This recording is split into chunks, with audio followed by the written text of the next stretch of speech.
nobody in India was scared of the BJP or the Prime Minister of India. Congress सांसद और नेता प्रतिपक्ष राहुल गांधी इस समय अमेरिका में हैं। उनका 3 दिवसीय दौरा रविवार 8 सितंबर से शुरू हुआ।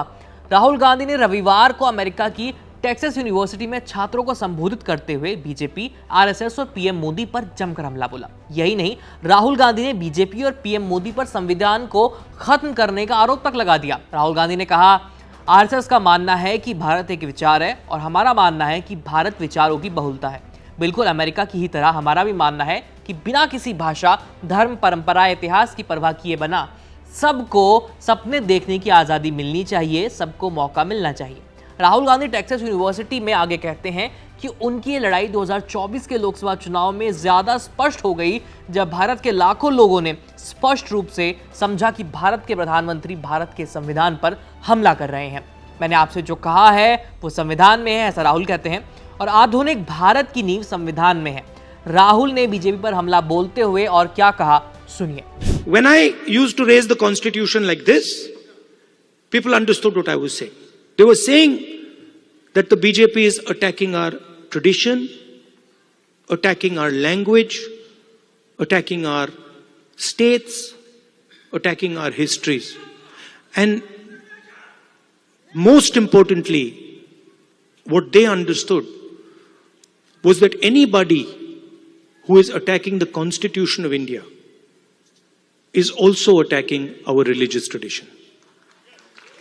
अंग्रेजी में राहुल ने जो कहा उसका मतलब कुछ इस तरह से है कि लोकसभा चुनाव में जब मैं संविधान का हवाला देता था, लोग समझते थे कि मैं क्या कह रहा हूं। वे समझ गए थे कि भाजपा हमारी परंपरा पर हमला कर रही है, भाजपा भाषा पर हमला कर रही है, हमारे राज्यों पर हमला कर रही है, भाजपा हमारे इतिहास पर हमला कर रही है।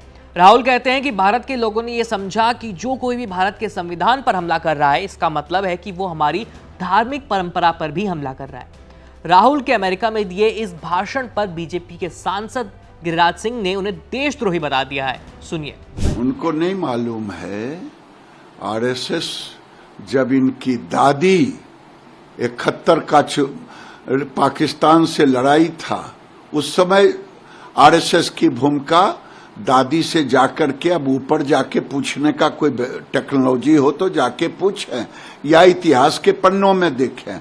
आरएसएस को जानने के लिए राहुल गांधी को कई जन्म लेना पड़ेगा। देशद्रोही कोई आरएसएस को नहीं जान सकता। जो बाहर में जाकर के देश की निंदा करे वो आरएसएस को नहीं जान सकता।